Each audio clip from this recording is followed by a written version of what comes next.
O fruto será paz, eu vejo em teus sinais de amor. O morto viverá e o surdo ouvirá o Senhor. E então, em meio ao caos, tu vens e acaba com a dor. De joelhos cantarei, Maranata, ora vem nosso Rei. E a ti cantamos, Jesus, nós te adoramos, Santo Jesus, a ti é quem clamamos, a ti a glória e o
Praticamente todos os dias tem algum trabalho diferente acontecendo aqui no de deixar o seu pedido de oração, que no final do dia os pastores estarão orando aqui por vocês, apresentando a sua vida, a sua causa ao nosso Senhor Jesus Cristo. E hoje nós temos um convidado super especial, nós estaremos aprendendo bastante com ele aqui, o Dr. Fábio, que nós logo vamos apresentar para ele a vocês. E antes de começar, gostaria de orar com vocês, apresentar essa reunião ao nosso Deus Todo-Poderoso, para que Deus direcione essa reunião e transforme a sua vida, você possa aprender algo através dessa transmissão da bênção do trabalhador. Se possível, feche seus olhos, vamos agradecer a Deus. Senhor, nosso Deus e nosso Pai, te agradecemos, ó Deus, por mais uma bênção do trabalhador, ó Deus amado. Senhor, não sabemos quais pessoas estão sendo alcançadas através dessa transmissão, ó Deus, mas pedimos que as tuas mãos poderosas, meu Pai amado, pedimos que o Espírito Santo de Deus Alcance vidas, ó Deus amado, que pessoas sejam tocadas, pessoas sejam transformadas através da oração, através desse programa, através do conteúdo que estamos trazendo aqui na Bênção do Trabalhador, Senhor, que de alguma forma possamos estar evangelizando essas vidas, essas pessoas, ó Deus amado, e que possamos ser bênção, um canal de bênção para a vida dessas pessoas, para a vida das pessoas que estão entrando pela primeira vez nessa transmissão, ouvindo pela primeira vez, meu Pai, uma transmissão da nossa igreja, Deus, que nós possamos ser sim, canais de bênção sobre cada vida, cada telespectador, cada pessoa que irá participar, tanto no momento presente, como também em outros momentos, ó Deus amado. Nós pedimos a tua bênção, pedimos a tua graça, em nome de Jesus. Amém. Que Deus abençoe a todos. Boa noite, Bira Tampágio. Boa noite, Alexandre Zídio. Você parece que tá com frio, Bira? O que tá frio acontecendo? É psicológico. Aqui a gente fica que nem o Karate Kid. Tira casaco, não bota é por conta casaco. do frio externo, é por conta do ar-condicionado, é isso? Aqui o ar-condicionado aqui, eu já venho vacinado. Tudo bem que hoje eu não vim de moto, mas eu já venho vacinado aqui, aproveitando o tema do cachorro. Tudo bem que eu não gosto de injeção. Ontem o pastor Toninho, até desculpa, um parênteses aqui, ele falou que também não gostava, o Alexandre ficou me olhando, né? Mas aí você gostou, né? O pastor falou assim, ó, não gosto de injeção, então beleza, é dos meus. É dos meus, né? Falei, tem mais algum, então eu sigo meu pastor. Se meu pastor tem medo de injeção, mas enfim, mas brincadeiras à parte, eu vim vacinado aqui porque o estúdio, por conta das câmeras, de toda enfim, a transmissão, ele acaba sendo um pouco mais frio, mas a gente já vem preparado, né? Mas independente do estúdio, né, bota casaco, tira casaco, né? Enfim, que Deus possa, né, abençoar a nossa saúde, sobretudo, para que possa aguentar, né? E lembrando, né, Alexandre, que já está disponível aqui tanto no YouTube, que já tem pessoas participando aqui, como a Vera Gordiano está participando, falando boa noite, paz, mais pessoas participando, então que desde do Facebook como YouTube, você pode aí estar compartilhando, que é uma maneira também de você evangelizar, inclusive como o assunto de hoje. Vamos falar, daqui a pouco o Alexandre vai falar sobre, né, já falou, na verdade, sobre o doutor aí que é veterinário, né? Então, ou seja, todo mundo tem um animal de estimação, né? Então, ou seja, provavelmente esse é um assunto de grande relevância, né? Não somente a parte do pet, mas também todo o empreendedorismo envolvido nessa conversa também. Então, que Deus possa abençoar desde já a sua vida e sua casa. Verdade. Boa noite, pastor Ezequias. Seja muito bem-vindo novamente. Obrigado, Alexandre. Obrigado, Bira. Nosso convidado, doutor Fábio. Fábio trabalhava com a gente nos bastidores, né? Era ele que fazia o comando lá de... Quando você via as transmissões, tudo era o Fábio que comandava, e hoje ele saiu do anonimato, vamos dizer assim, né? E aí, dando o prazer da sua graça aqui. Então, que você sinta-se à vontade em compartilhar com a gente, e se você tiver alguma pergunta aí do seu pet, daquilo que você, de repente, tem alguma questão a resolver, pode perguntar aí para a gente, na medida do possível a gente coloca aqui em questão. Então, que a graça e a paz, o amor de Deus, ele seja sempre abundante aí na sua vida, na sua casa, e que Deus possa nos conduzir nesse programa e que a gente possa levar realmente algum conteúdo relevante para a sua casa, para a sua família, e que a gente possa aprender, né? Que sempre, toda segunda-feira aqui, a gente aprende alguma coisa relevante para a nossa vida. Você sabe que, antes de falar do nosso convidado especial aqui, o Fábio Siqueira, o Fábio, de certa forma, ele sempre fez parte da bênção do trabalhador.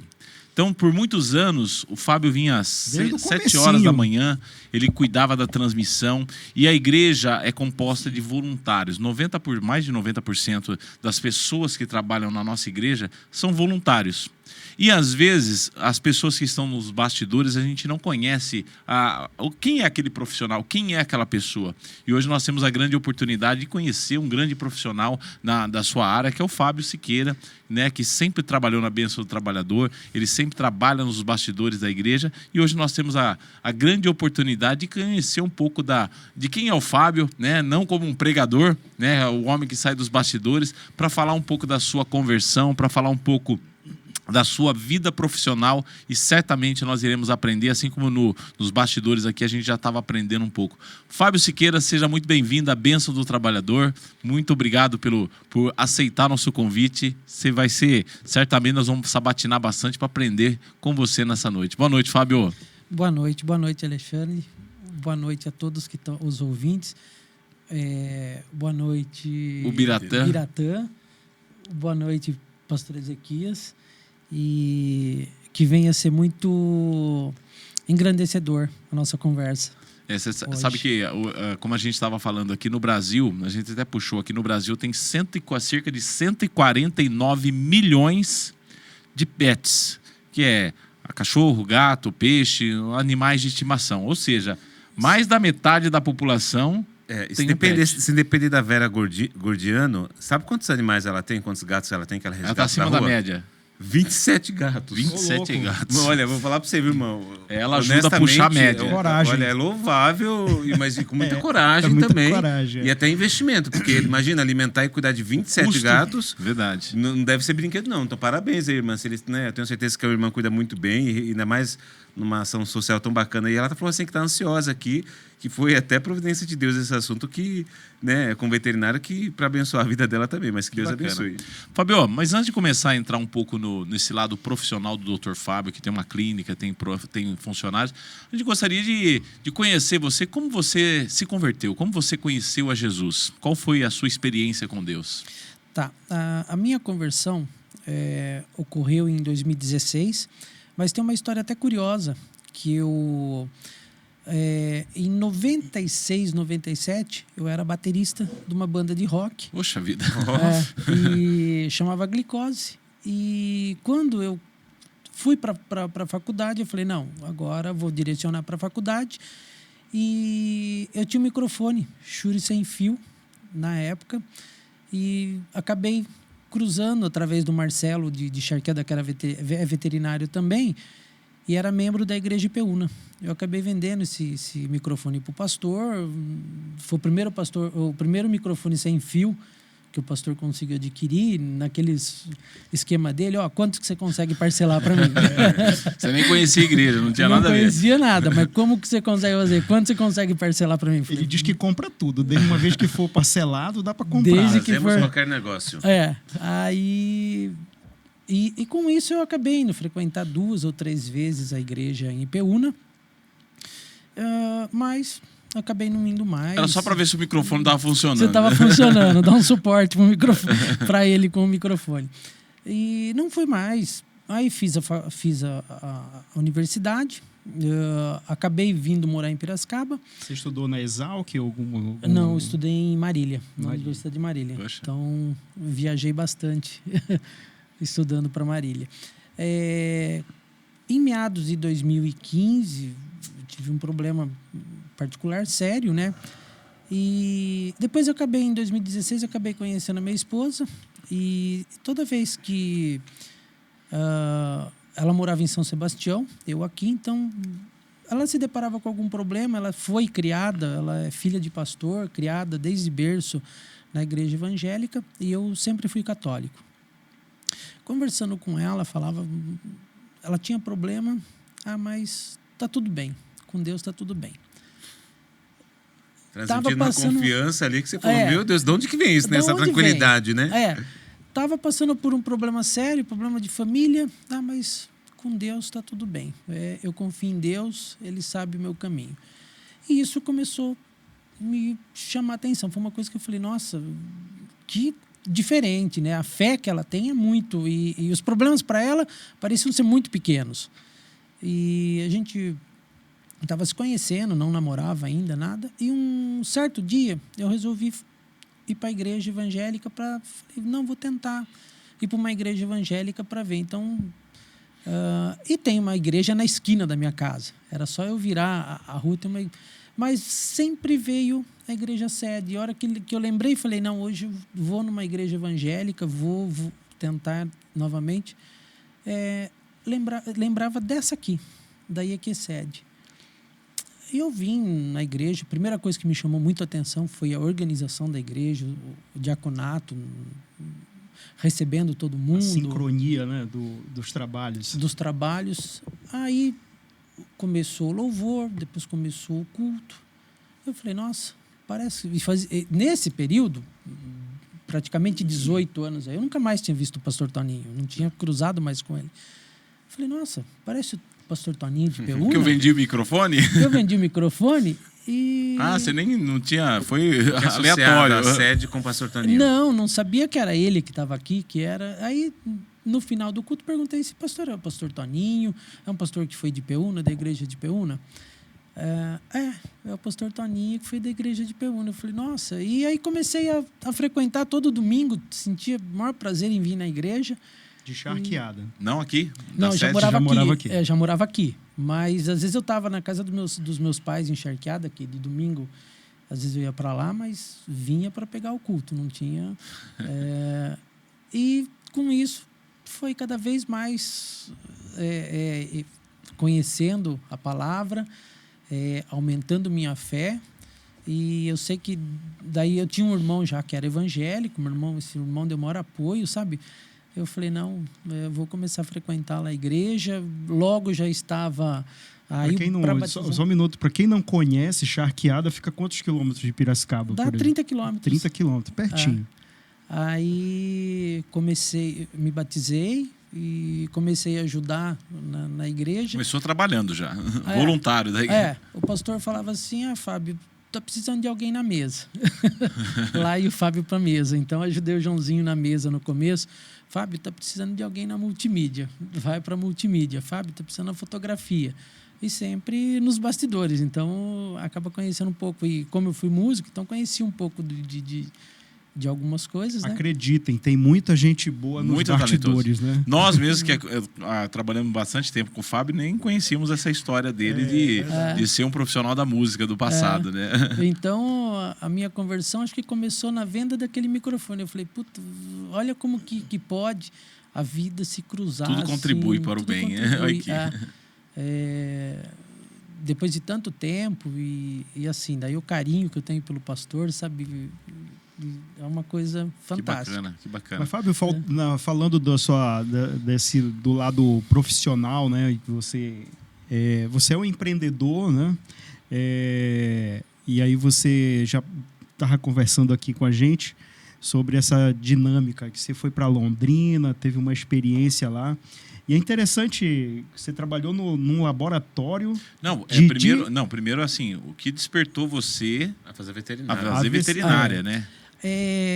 Se vocês conversarem com muitos colegas veterinários, eles vão falar assim, eu desde pequenininho quis ser veterinário. Sempre... Eu tinha um gato lá e fazia experimentos com gato, mais ou menos assim. Ou pegava o animal de rua e cuidava, e aí despertou essa área. A minha vontade sempre foi ser piloto de avião. Tanto é que eu prestei a Academia da Força Aérea durante 2 anos seguidos. Eu posso dizer que a veterinária acabou caindo meio por acidente. Numa viagem de final de ano, eu estava com os meus pais indo para Peruíbe e na rodovia eu vi um animal atropelado. Um animal que estava atropelado, a família tentando socorrer esse animal que estava no meio da pista e aquilo ficou final de semana, a semana inteira que eu estava na praia, ficou aquela cena chamando a atenção. Eu falei, puta, veterinário é um negócio legal. Só que não tinha nada a ver com aviação. Sim, bem próximo, né? Não tinha nada a ver com aviação. De ave, né? Mas tudo bem, não é o caso. Mas eu acabei prestando veterinário. Eu falei assim, num das universidades que eu fui prestar, eu falei, joguei veterinário e acabei passando. Falei, bom, se não gostar, eu paro. Eu paro e vou para tento aviação de novo. E aí acabei 2 anos não passando na Academia da Força Aérea em Pirassununga, mas passei na veterinária e comecei a fazer veterinária. E aí depois é outra coisa que tudo acho que na vida tem um propósito. Eu percebi depois de formado e foi uma virada de chave muito grande quando eu me transformei, Deus me transformou e mudou minha vida, que foi entender que o meu Deus dá um dom para gente. Toda profissão é um dom que Deus deu, mas é um dom para a gente ajudar o próximo. Não é para nós mesmos, é um dom que a gente tem, que Ele dá. E a veterinária, talvez eu como piloto de avião, principalmente o sonho era ser um piloto de caça, eu não conseguisse ajudar muita gente. Impactar tanta gente, é verdade. E na veterinária eu consigo... Você acaba conseguindo ter um significado ainda maior e mais tangível, né? Porque não que piloto de avião não tenha um significado, acho que tem um propósito ali maior de soberania do país, uma série de coisas assim, mas é muito pouco infelizmente, é visto assim no dia a dia, na prática, o que de fato vai acontecer. Agora, a veterinária, você de fato vai conseguir, talvez, ter grandes histórias boas para poder contar através da sua, enfim... Tem mais ação, né? Vamos dizer mais assim, mais ação. Eu acho que eu consigo abranger uma quantidade maior de pessoas, porque a pessoa vai na clínica, hoje o animal ele é um membro da família.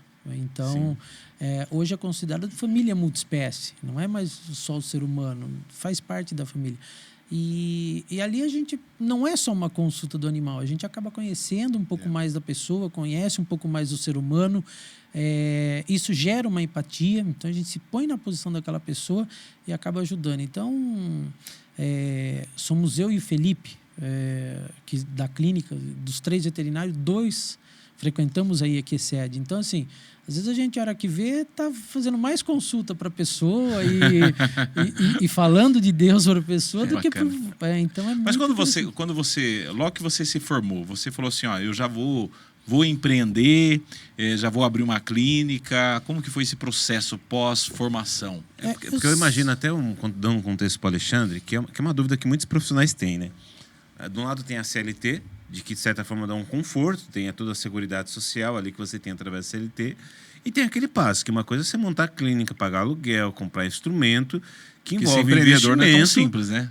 Não é tão trivial. Até é o ideal de muita gente, que todo mundo quer. Mas pagar o preço de ficar um tempo no vale ali, imaginei que não deva ter sido fácil para você. No começo não é fácil. Eu tive a experiência de trabalhar num laboratório de pesquisa, onde se fazia a parte de pesquisas em animais para registro de domes sanitários e cosmético, registrar esses produtos na Anvisa, na Agência Nacional de Vigilância Sanitária. Fiquei durante 2 anos, mas esses 2 anos que eu estava lá, o meu sonho era montar uma clínica veterinária e eu era de Charqueada, mas o sonho era montar na cidade de Piracicaba. Então, eu já estava vendo imóvel e até ver o imóvel que você tem que ser adequado. Só um parênteses. Quando você fala assim, você trabalhava num laboratório, quando você vê experimento com rato, né? Isso serve para quê? Quando se fala assim, um experimento, fazer um teste para rato, é para que tipo de produto que normalmente se fazia, né? Porque eu acho que agora mudou um pouco, né? Nesse período, eu trabalhei lá em 2003, 2004. Nesse período era todos os produtos, na verdade, desde a área de dome sanitário, cosmético, então um batom, um desodorante, shampoo, creme, pasta. Mas você fala assim que todo um shampoo, um creme, antes era testado em animais para saber se tinha alguma reação, é isso? Para saber se, em caso de contato acidental no olho de um ser humano ou contato com a pele de um ser humano, se isso causava muita irritação. Olha que interessante. Ou se desencadeava alergia. Então, tinha testes lá que rodavam por muito tempo para ver praticamente todos os produtos hoje, antes era testado em animais. Eram testados em animais. Então, todo produto para segurança. Então, quando você pega lá no rótulo, irritante para a pele, irritante para os olhos, tudo foi testado em um animal. Tudo foi... Olha que interessante. E aí... O que cabe ao veterinário fazer? Que as leis e o respeito ao animal o teste seja conduzido com o maior respeito ao animal possível, né?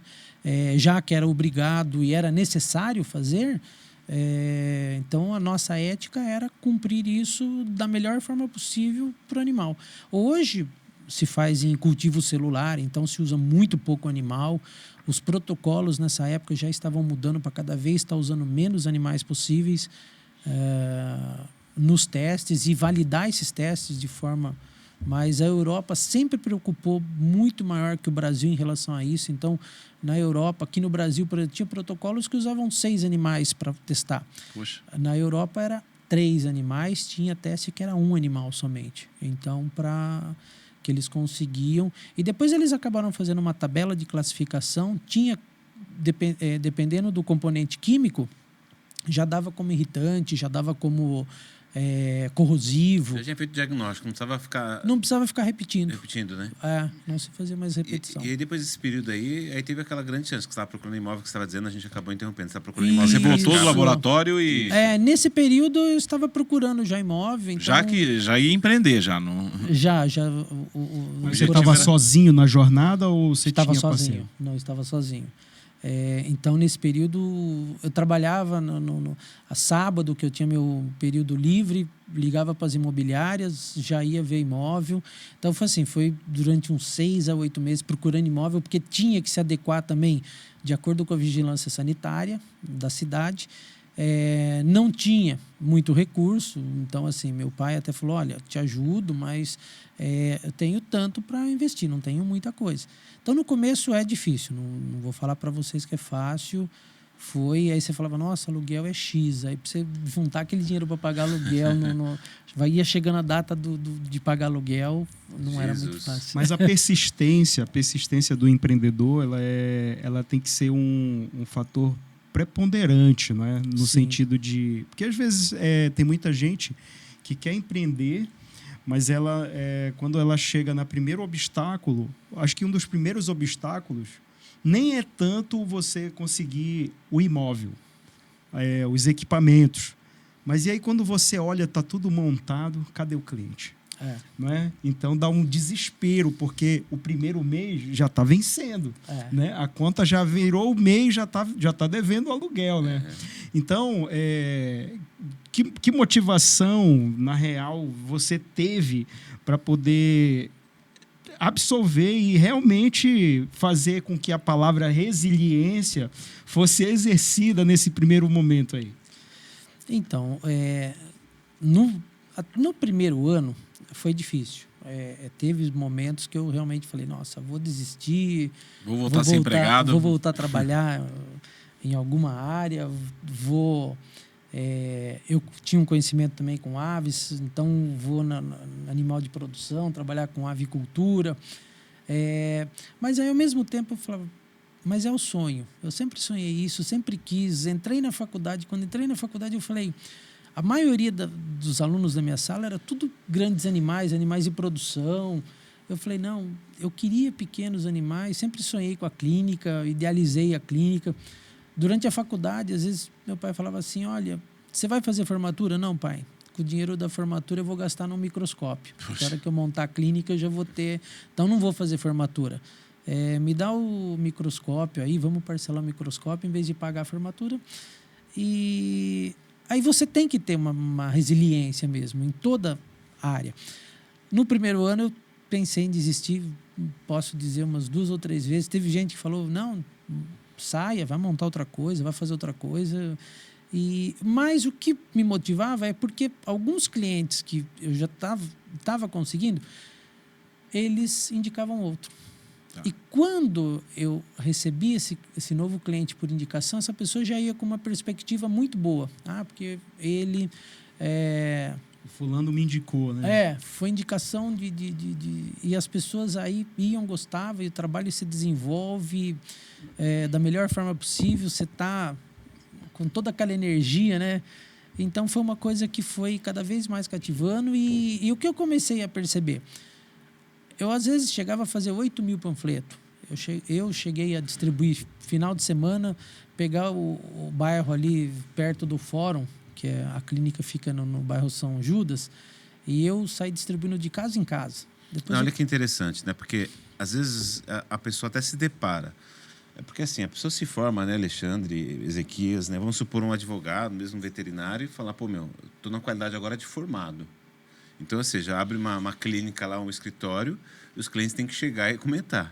E você literalmente colocou ali a rodinha no pé, bom tênis ali, camelou para entregar panfleto, que é uma coisa assim que não tem que ter orgulho para fazer e correr atrás de cliente, porque imagina entregar panfleto, não que isso não seja nobre, mas, puxa vida, demonstrava o seu interesse, né, e a sua energia em querer que desse certo, né? Sim. Então, não basta apenas querer, né? Não basta apenas, às vezes, torcer e nem ter um bom atendimento, mas, né, de fato, você ali correu atrás, literalmente, né?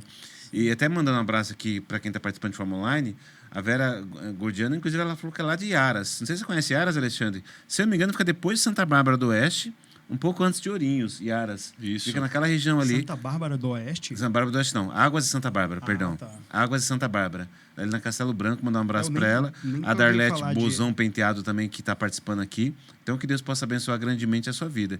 Então, ou seja, a resiliência, mais do que tudo, era fazer por onde e não desistir. Por mais que o cliente indicava cliente, mas você não estava se limitando a isso, né? Entregava pão feito durante todo o dia. Final de semana, durante a semana eu tinha que ficar na clínica. Sim. Mas aí, final de semana, pegava a gráfica, me entregava os panfletos. Não, vamos sair distribuindo. Então, você ia distribuindo para as casas. Porque não tinha condição financeira também de ficar bancando as pessoas para distribuir. Então, eu pegava e fazia o bairro ali, saía distribuindo de casa a casa. Andava com cartão de visita. Então, olha, eu montei uma clínica veterinária. Meus pais também, meu pai ia consultório médico para ser atendido e deixava um cartão para o médico. Então, quanto tempo, Fábio, hoje você está falando de quanto tempo de empreendedorismo aí? Que eu estou Que com a você clínica? tá com... Sim. Hoje a clínica fez 19 anos. Olha só. Já criou a maioridade já. E nesses 19 anos, qual foi uma maior experiência que você considera que você teve, tanto quanto os negócios, né? Ou como Deus, de repente você precisou ali naquele momento de empreender, no momento dos negócios, a coisa ficou complicada e aí você teve que usar desse recurso da fé, né, para poder se segurar mais ainda daquilo que você almejava? Eu acho que o momento mais crítico nosso foi quando, com relação à pandemia, realmente teve o fechamento de todos os estabelecimentos e a clínica veterinária, ela, como era uma instituição de saúde, nós não fechamos. Só que nós estávamos numa situação que nós também era muito desconhecido para a gente o que era esse vírus, o que, num primeiro instante, ficou na dúvida se esse animal transmitia para ser humano ou se não, se era só de ser humano para ser humano.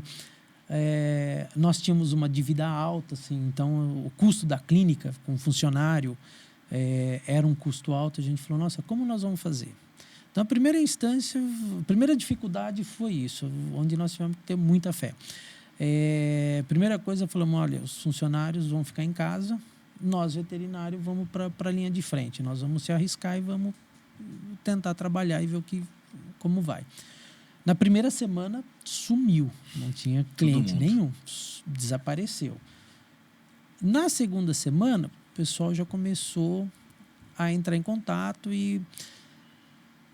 A partir da terceira semana, começou a ter um movimento que a gente não estava conseguindo dar conta. Nós estávamos em 3 veterinários, tive períodos de a gente trabalhar das 7 da manhã às 9, 9h30 da noite, e não consegui dar conta de atender todo mundo. Os animais também, aproveitando, eles pegavam Covid ou não? Não Ou pegavam os donos ficavam mais presentes e identificavam mais problemas? Isso. O que aconteceu com a pandemia?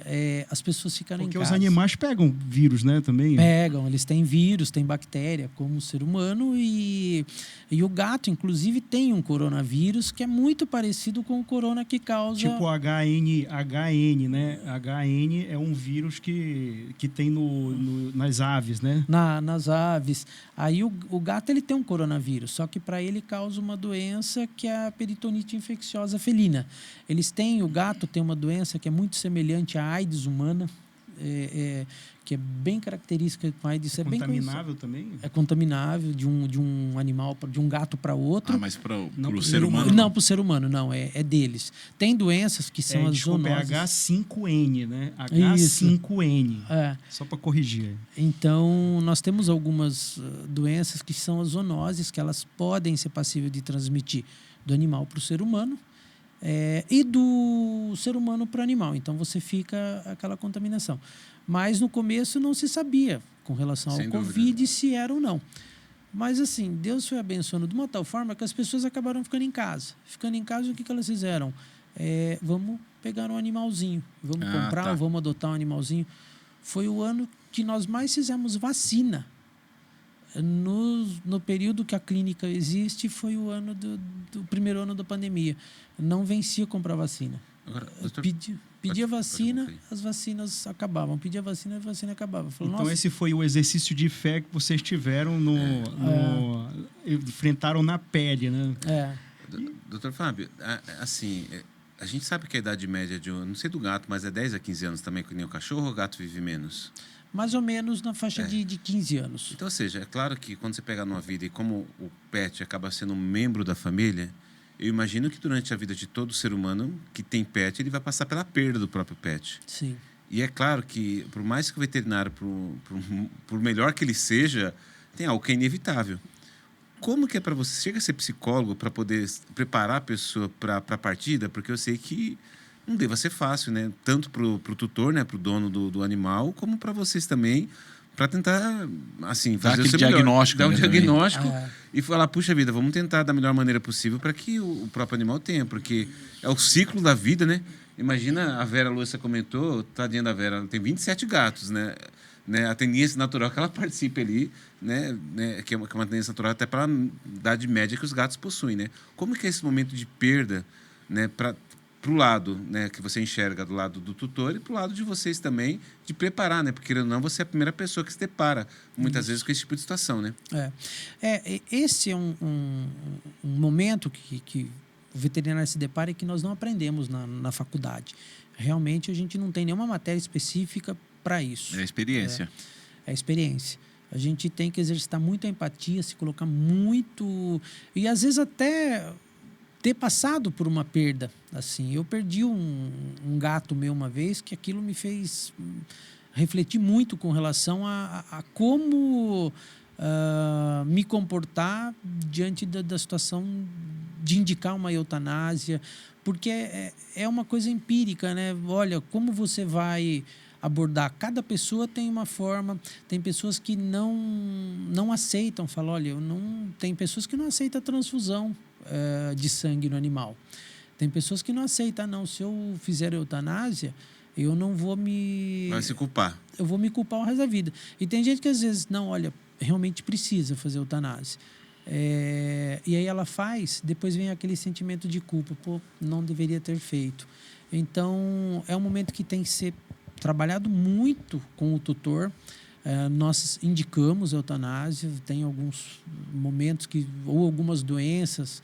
Porque às vezes o animal fica sofrendo, né? Desnecessariamente, vamos dizer assim, né?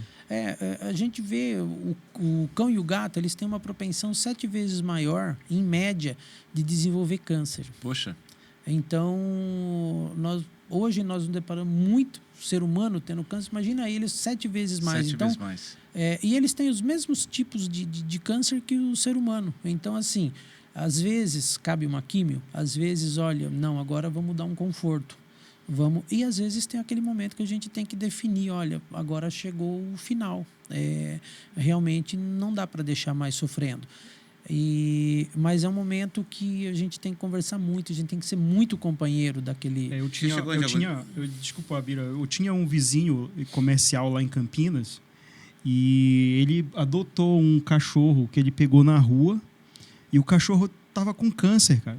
Ele começou a passar mal, o cachorro, e logo que ele pegou, aí ele foi ao veterinário e descobriu que estava com câncer o cachorro. Na época, ele gastou algo em torno de R$7.000 para poder auxiliar o cachorro, mas acabou que o cachorro não deu... Acho que já estava doente, né? Provavelmente. Mas eu dentro desse contexto aí de doença, eu estava lendo a respeito das doenças hoje, né? Que são...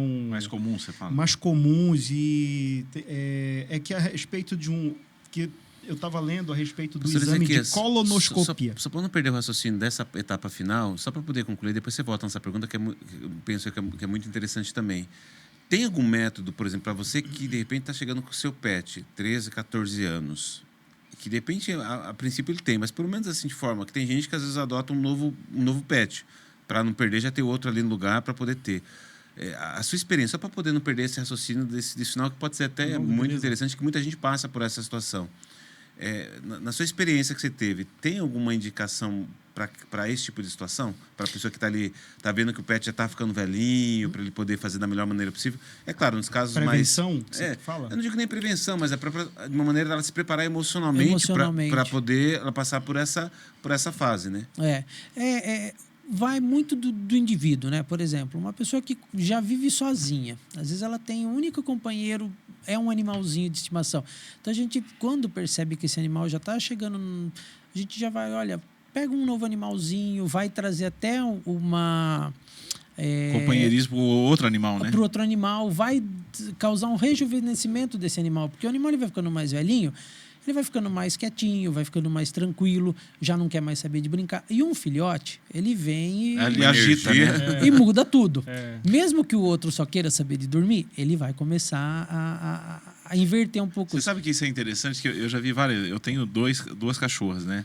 E eu já vi várias propagandas assim, uma cachorra ficava quietinha, tal, ali, isolada, meia deprê. E quando colocaram um cachorrinho pequeno, deixou ele totalmente agitado. Isso, de certa forma, estimula ele, agita ele. Anda mais, e faz vai bem fazer mais para exercício, ele, né? Vai fazer mais exercício, vai tirar então, um é pouco bom daquele... que o cachorro não fique só? Sim. É recomendável? Sim. Hoje nós estamos humanizando os animais. Então, assim, estão hoje misturando até cachorro com gato agora, né?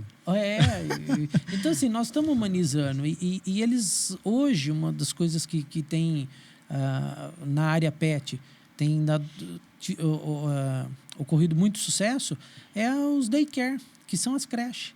Onde o animal, aquele animal que vive o dia todo em casa, vai para creche. Ele vai para creche. Então o tutor sai para trabalhar de manhã, ele vai para creche, ou o taxi dog passa para pegar ele, leva ele para creche, ele passa o dia na creche e assim, tá tão evoluído que a pessoa seleciona até os dias, ou vai todo dia, ou vai o dia que aquele determinado cachorro que é amigo vai para creche. Sério?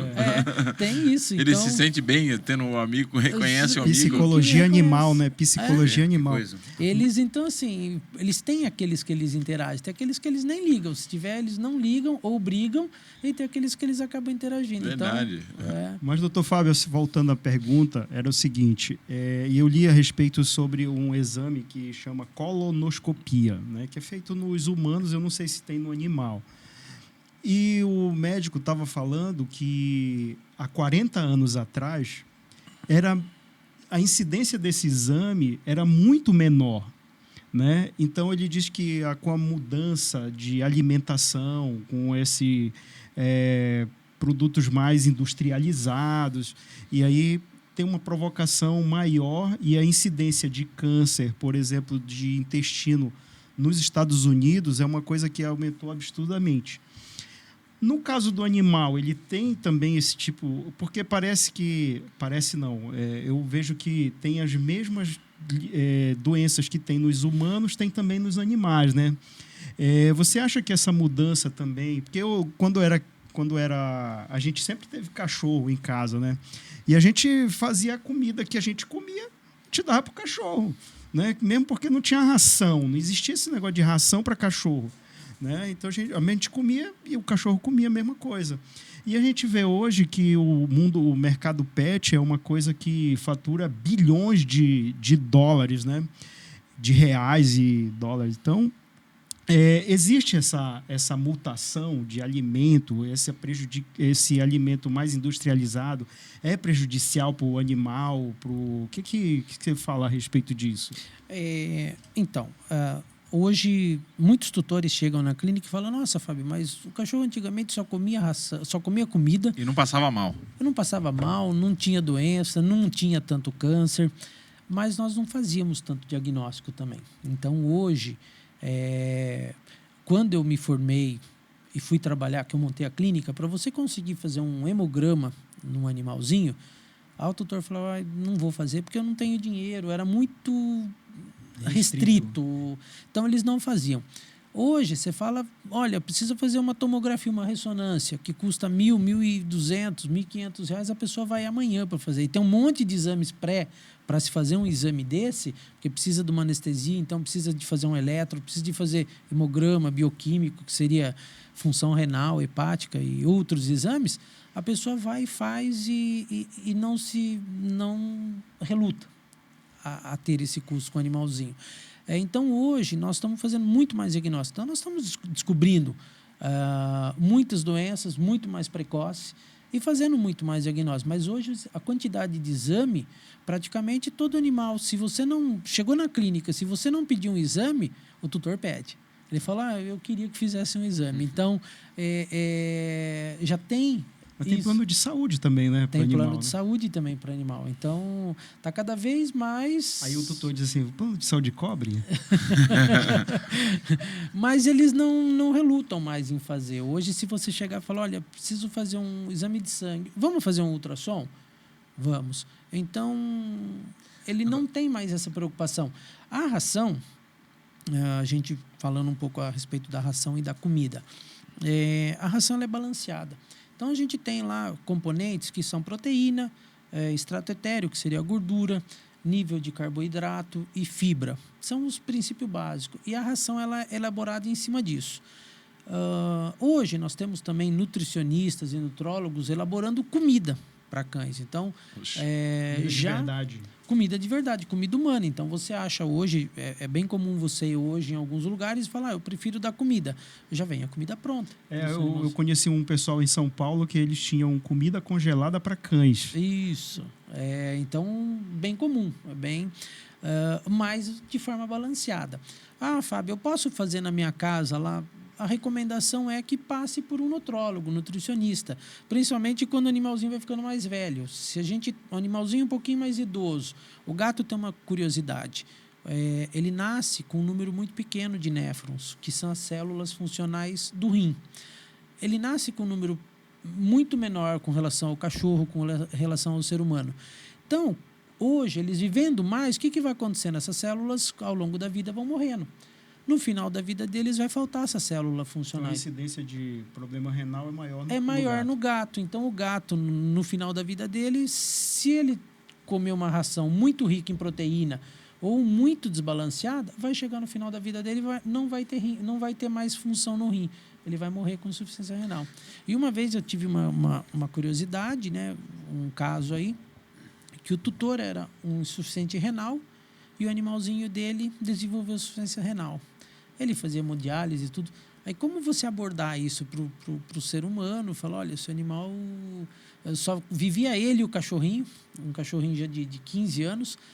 Você abordar isso, olha, seu cachorro está com insuficiência renal, seu cachorro... Isso vai limitar um pouco a vida dele. Mas tem a ver com a alimentação que o tutor comia, que passava para o animal? Não, nesse caso não. Mas é assim, como que você aborda? Esse tutor era insuficiente renal, fazendo hemodiálise... Tem o mesmo diagnóstico para o... Tem o mesmo diagnóstico para o cão dele. E aí você abordar, você falar, olha, seu cachorro está com insuficiência renal, isso vai limitar um pouco a vida dele, isso com o tempo vai... Porque a gente sabe, quando ele entra num quadro de insuficiência renal, ele está descendo uma escadinha. Onde a gente tem que estar ciente que o último degrau é o óbito. O que nós, como veterinário, vamos tentar fazer? Segurar ele no degrau lá em cima. Tem hemodiálise também para o animal? Existe hemodiálise, existe. Então, existe diálise peritoneal, existe hemodiálise, embora nem sempre tão acessível. Mas existe. Só mandar um abraço. Posso mandar um abraço para quem está participando aqui? Inclusive, eles estão participando do assunto. A Vera, inclusive, falou que perdeu 2 gatinhos, né? Ela sofreu muito, lembra ainda deles com muita saudade. E a reverenda Eliette, ela fala que está lá de Jacareí participando, e ela fala que ela teve que dar um conforto, né? Para a cachorrinha dela, né? A ursinha operou de câncer, infelizmente voltou semana passada e ela descansou. Então ela está aqui com muito pesar, né? Um pesar aqui tanto para a Vera como para a reverenda Eliette, né? Porque infelizmente a gente pega um amor talvez muito forte, tão né? Grande e acaba acontecendo isso. Perdão, Alexandre. Hoje é muito comum as pessoas, de uma forma geral, assim, ela ter o pet, ter o cachorro, ter o gato e fazer parte tanto na cama, no sofá, abraçar continuamente ele existe algum risco ou algo que se deve evitar? Que cuidados que o tutor deve ter a ter essa relação tão próxima com o animal? Então, existem as zoonoses, né? Que são as doenças que podem ser transmitidas do ser humano para o animal e vice-versa. Então, nós temos que tomar o cuidado de manter esse animal sempre sendo vermifugado, tomando os remédios de verme em dia, tá controlando o pulga e carrapato, tá com as vacinas em dia, porque isso previne também, né? Uma vez que eu estou mexendo com o animal, a gente tem que estar ciente que o pelo deles tem ácaro, tem algumas coisas. Então, a hora que eu vou comer um alimento, e às vezes a criança ela pega o cachorro e de repente vai lá. Morde uma coxinha de frango. Segura a coxinha de Sem frango. lavar a mão, né? Então você acaba pegando. Então, por exemplo, uma doença muito comum é a giardia. A giardia, ela pode contaminar uma criança e fica esse ciclo. Contamina da criança, passa para o cachorro, do cachorro para a criança.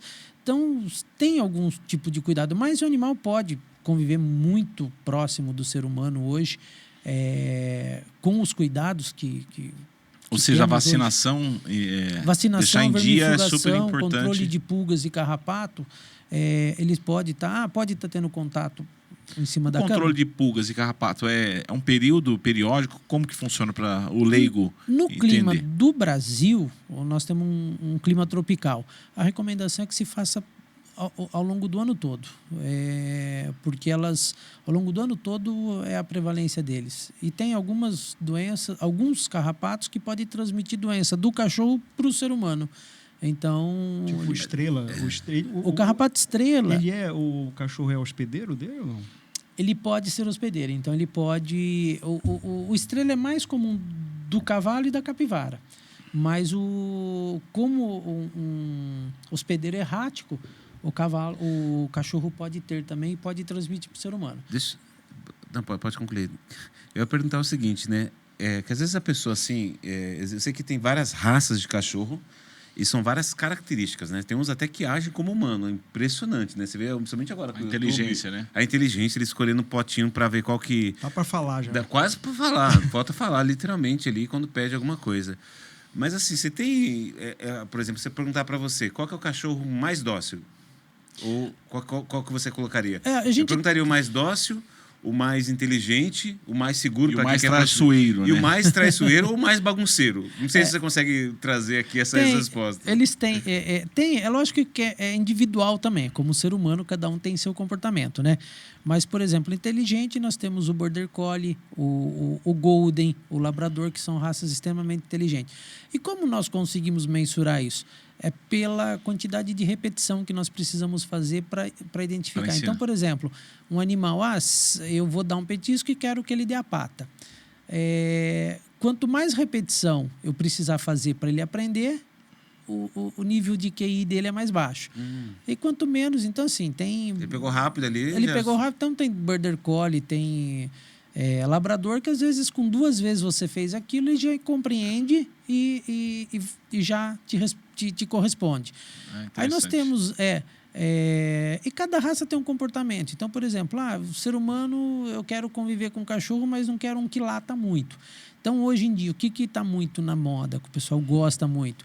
O Shih Tzu é uma raça bem legal, porque ele é bem dócil, ele tolera criança, ele tolera ser humano. Então, é um cachorro bem assim, fácil de você... dele se ajustar à família. Ele gosta de estar junto com a família.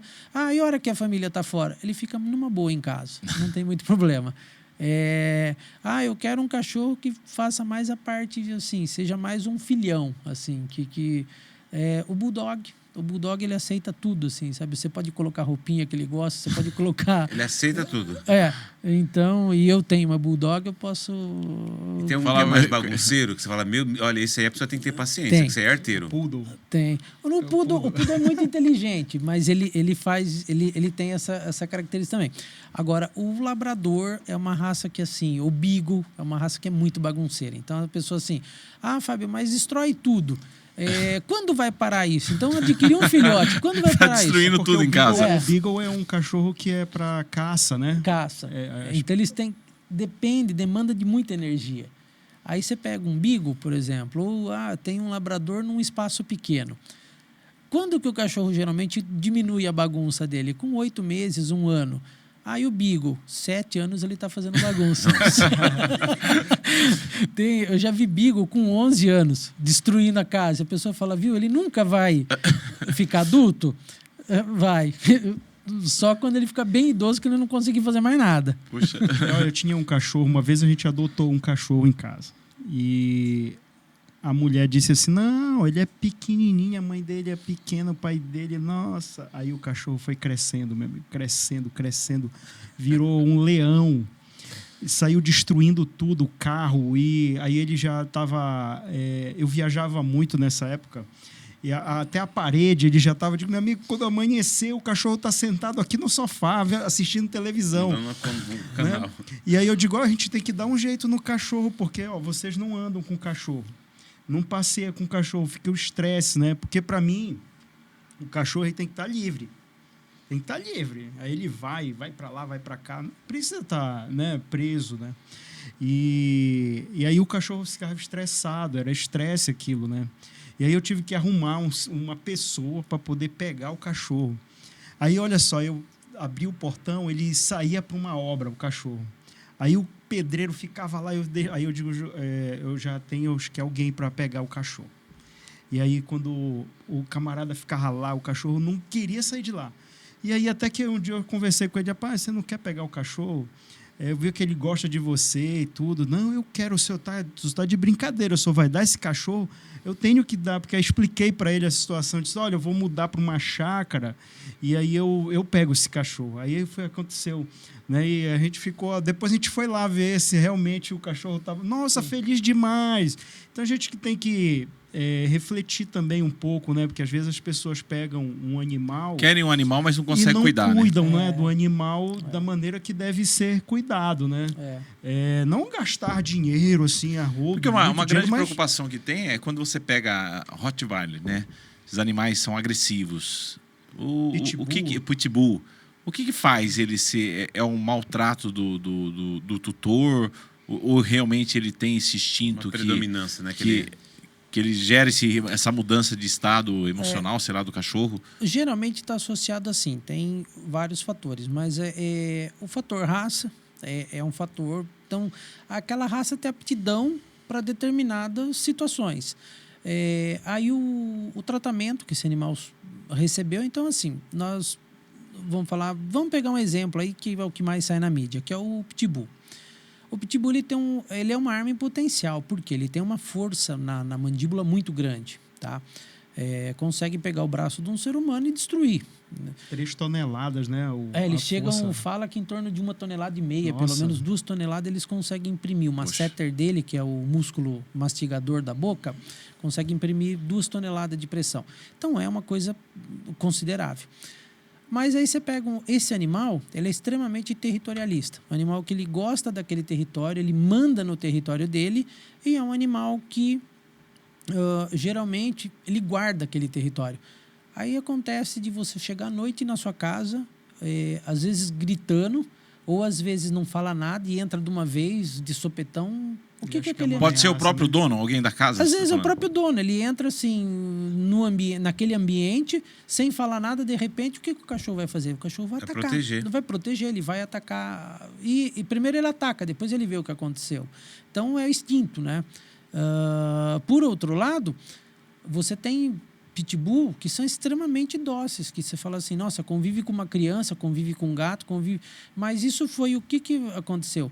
O ambiente que esse animal cresceu foi feito dessa forma. Então, assim, o pitbull, sabendo que ele é uma arma, que ele tem uma arma, então você não vai ficar brigando perto dele, você não vai ficar gritando que ele não gosta desse tipo de coisa. Você vai entrar no ambiente dele, entra conversando, chamando pelo nome, a pessoa que conhece ele.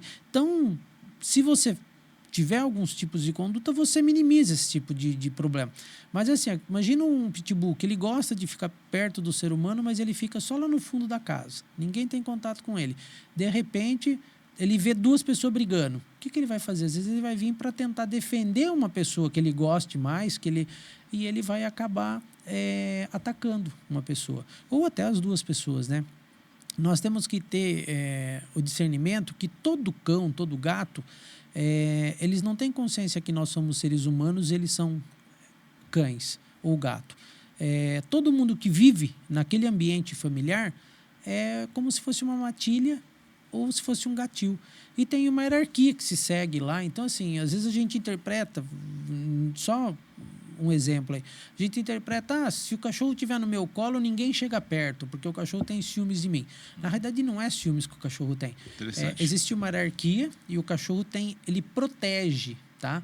Então, se ele for líder da matilha, ele protege aquela pessoa dos demais membros que tiverem que chegar perto daquela. Então, assim, na cabeça dele, eu sou o cachorro, eu sou o líder de matilha, eu tenho que proteger. Se ele estiver no meu colo e ele é o meu líder, o que o líder numa matilha faz? Protege os demais membros. Quem chegar perto, ele vai atacar. Então, é isso que acontece. Então, quando a gente entende que o cão vive, tem essa ideia que é uma matilha, medo de trovão, medo de rojão, tudo isso a gente... se o cachorro está com medo, ele tem medo. E na cabeça dele, eu sou o líder. Ele está com medo, ele está lá debaixo da cama. Eu sou o líder, eu vou lá, vou ficar do lado dele lá, demonstrando medo. O que o líder, na realidade, faria? Ele ia lá no limite do território dele para proteger, para demonstrar que ele está protegendo. Ele está lá e trazendo proteção para a matilha. Mas eu tô lá junto com ele debaixo da cama, na realidade. O que ele vai desenvolver? Tá com medo também, né? Mais medo. Ele fala, puta, ele se vai o querer líder... estimular mais aquele ambiente de que está aqui do lado que está... se ele que é líder tá com medo, eu vou ficar com mais medo ainda. Interessante. Puxa, doutor Fábio, até para o pessoal que tá ouvindo aí, onde que fica a sua clínica? Tem Instagram para quem quer... A gente acompanha um pouco mais o seu trabalho, né, Alexandre? Acho que é importante citar. Com certeza. A minha clínica ela fica na Rua Samuel Neves, 1867, fica atrás do Fórum de Piracicaba, tá? O Instagram dela é Reino Animal Piracicaba, tá? Então, pode seguir nós no Instagram. Se tiver alguma dúvida também, pode estar perguntando, pode estar entrando em contato com vocês. Tem consulta online também? Então, um dos anseios interessante, hoje, é verdade. Um dos anseios hoje é nós, com a tecnologia, tá tendo as consultas online, tá? E só que, como eu falei numa das perguntas aqui, de ter esse contato com a pessoa, poder ajudar, poder ser orientar empático, às vezes também, né? Orientar. Então, e quando se transforma, eu reluto um pouco na consulta online, porque você perde um pouco esse contato com o ser humano, de conhecer um pouquinho mais, de conhecer a pessoa, de conhecer o animal, conhecer a pessoa, e às vezes você está até ajudando a pessoa. Então, um dos anseios hoje, meu principalmente, particular, é como lidar isso aí, como fazer eu não perder muito, não ficar tão frio. Mas tem. Tem, hoje em dia tem. Por exemplo, nós precisamos de um especialista, que nós não temos na clínica.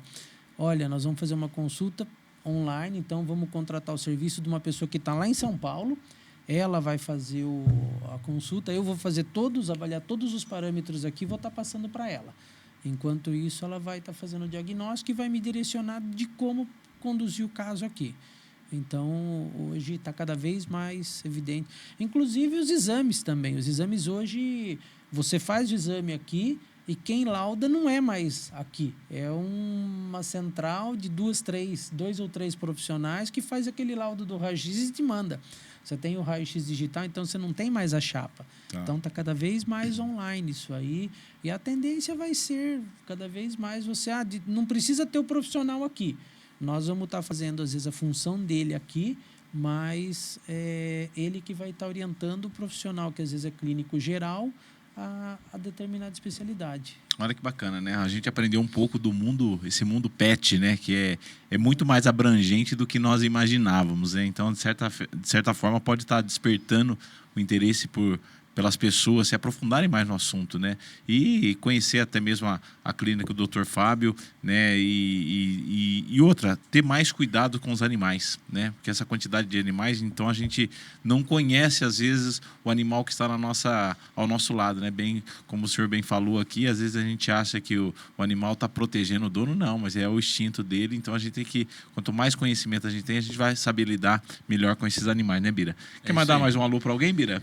Não, é isso. Acho que a Vera participou, muita gente participando aqui, assunto interessante, né? Os apaixonados por pet, né? A Vera, enfim, a reverenda Eliette também trouxe aqui um comentário, a Darlete, todos aqui muito interessados pelo assunto aqui, dando os depoimentos aqui de perda, de cuidados que acaba tendo com o cachorro, que gosta de ter o gato em casa, para não pegar tanta doença na rua, enfim, cada um aqui com a sua. Olha, eu acho que teríamos assunto há pelo menos mais uma hora aqui, no mínimo, né? De tanto para falar desse mundo pet, que segundo eu vi a estimativa aí, que o Brasil é o terceiro maior país com quantidade de pets, só perde para a China e para os Estados Unidos. Então, quando a gente pega lá que 148 milhões, 149 milhões de pets, dá mais do que cada 2, né? Basicamente, se pegar talvez a população mais do adulta, que a população brasileira, né? Adulta, né? Exato. Birá, fica à vontade de fazer oração. Então vamos orar a Deus aí, que Deus possa abençoar grandemente a sua vida, a sua casa. Acho que aqui a gente teve várias histórias do empreendedor, de coragem, de ato de fé, né? E que, sobretudo, Deus possa agir, através do Espírito Santo dele, sobre a tua vida, sobre a tua casa. Vamos orar então. Pai, nós te louvamos e te agradecemos por mais um programa. Obrigado pela graça e misericórdia que o Senhor tem sobre nós. Pai, quero colocar sobre tuas mãos cada vida, cada pessoa que talvez até tenha almejado ser um empreendedor e às vezes tem lhe faltado coragem, tem lhe faltado muitas vezes audácia e até mesmo recurso, Pai. Pai, que se for essa vontade, vem de encontro com a tua vontade, que o Senhor possa trazer providência, trazer tudo aquilo que cada uma dessas pessoas precisam, Pai. Também quero colocar sobre tuas mãos aquelas pessoas que porventura se sentem sozinhas em função da perda, seja de um pet ou até mesmo de um ente querido. Que teu Espírito Santo possa consolá-las, livrá-las, ó Pai amado, de todo espírito de solidão e que teu Espírito Santo venha ser o conselheiro, o consolador fiel e o companheiro fiel a nosso respeito. Em nome de Jesus, Pai, é que nós oramos e já te agradecemos. Amém, amém. Amém. Amém. Doutor Fábio, gostaria de agradecer novamente a sua presença aqui, compartilhar todo esse conhecimento. Se quiser deixar uma mensagem final aí para os nossos ouvintes, os que possuem pet, os que não possuem pet ainda, mas depois dessa live certamente vão começar a pensar um pouco mais, né? Eu gostaria de agradecer a oportunidade. O que eu mais aprendi de todo esse tempo convivendo e cuidando dos animais é o amor incondicional que eles transmitem a gente, por isso que cada vez mais o ser humano está apaixonado por eles, porque o amor é um amor incondicional, é um amor que não tem explicação. Eu vejo, às vezes a pessoa fala, mas só falta falar. Eu falo, mas se falasse, era melhor que o ser humano, porque amar o próximo igual ele ama... Tem uma lealdade e fidelidade. Uma lealdade e fidelidade. Brigam com ele e continuam amando, né? E ele esquece rápido. Ele ensina o que realmente é o amor, né? O que eles fazem por nós é realmente o amor. Que bacana. Então, seria mais isso. Espero que tenha engrandecido aí, com direcionado a vida das pessoas que às vezes querem empreender nessa área e tem elucidado algumas dúvidas aí. Que bacana, muito obrigado. E que Deus abençoe vocês todos e que até o nosso próximo programa, o nosso próximo podcast da Bênção do Trabalhador. E não deixe de compartilhar, convidar outras pessoas para estar ouvindo esse programa juntamente toda segunda-feira, com exceção da Santa Ceia, toda segunda-feira, às 20 horas, das 20 às 21 horas, nós temos aqui a Bênção do Trabalhador. Que Deus abençoe a todos vocês. Deus é bom o tempo todo Deus é bom. Tchau, tchau. Amém. Tchau, gente. Tchau.